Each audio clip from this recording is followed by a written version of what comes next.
नमस्कार साथियों, स्वागत है आप सभी का अपने YouTube चैनल एडू ज्ञान पर।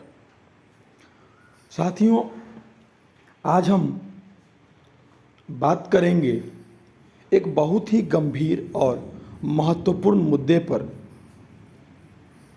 झारखंड सहायक आचार्य भर्ती परीक्षा 2023 में गणित एवं विज्ञान विषय का जो कुल पद था वह 5008, लेकिन उसमें से केवल दस्तावेज सत्यापन के लिए 2734 अभ्यर्थी को ही बुलाया गया। झारखंड हाईकोर्ट में जेएसएससी की ओर से यह कहा गया कि सिर्फ और सिर्फ 2734 अभ्यर्थी ही सफल हुए, बाकी का सीट हम सरेंडर कर देंगे। तो मेरा प्रश्न है साथियों कि क्या 2734 अभ्यर्थियों के सफल होने के बाद अब जो हजारों सीट खाली बची है, क्या उन्हें सरेंडर करना उचित होगा? क्या इससे राज्य में शिक्षकों की कमी और ज़्यादा नहीं बढ़ेगी? चलिए विस्तार से समझते हैं। दोस्तों, जेएसएससी द्वारा सहायक आचार्य भर्ती परीक्षा में कुल 26,001 पदों पर बहाली की प्रक्रिया शुरू की गई, लेकिन गणित एवं विज्ञान का जब रिजल्ट सामने आया तो चौंकाने वाली बात ये थी कि गणित और विज्ञान जैसे महत्वपूर्ण विषयों में सिर्फ और सिर्फ 2734 अभ्यर्थी ही परीक्षा पास कर गए।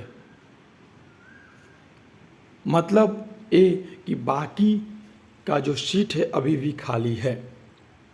अब सवाल ये उठ रहा है कि जब इतने कम अभ्यर्थी सफल हुए तो क्या शेष सीटों को सरेंडर कर दिया जाएगा?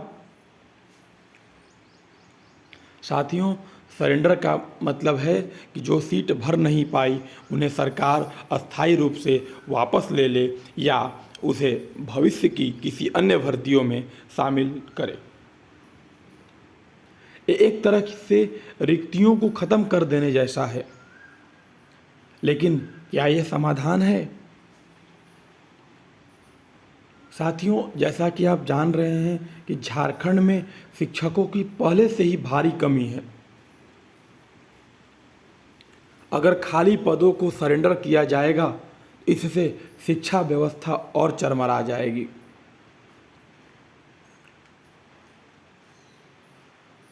कई राज्यों में ऐसी स्थिति में दोबारा परीक्षा ली जाती है, तो क्या झारखंड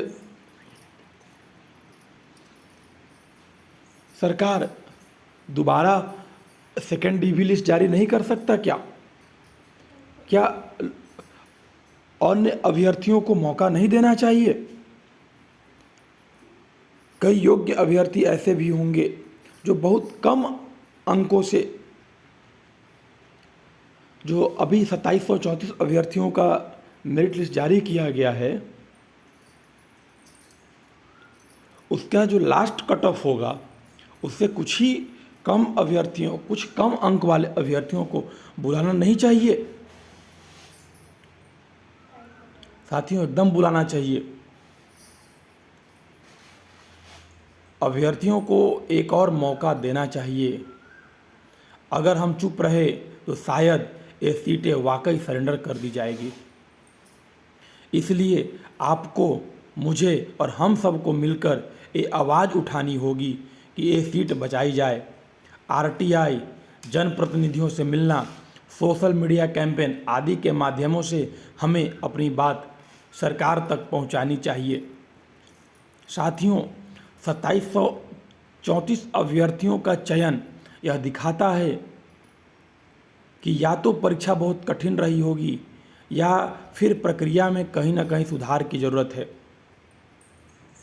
लेकिन इसका मतलब ये नहीं कि बची हुई सीटों, हजारों सीटें सरेंडर कर दी जाए। हमें यह मांग करनी चाहिए कि रिक्त सीटों को भविष्य की योजनाओं में शामिल न करके योग्य अभ्यर्थियों को एक और मौका मिले। अगर आप भी चाहते हैं कि झारखंड में शिक्षा व्यवस्था मजबूत हो, सभी पद भरे जाएं और योग्य अभ्यर्थियों को मौका मिले, तो इस वीडियो को शेयर कीजिए, लाइक कीजिए और कमेंट कीजिए और बताइए क्या सरेंडर करना सही है या नहीं। मिलते हैं अगले वीडियो में एक और जानकारी के साथ। जय झारखंड।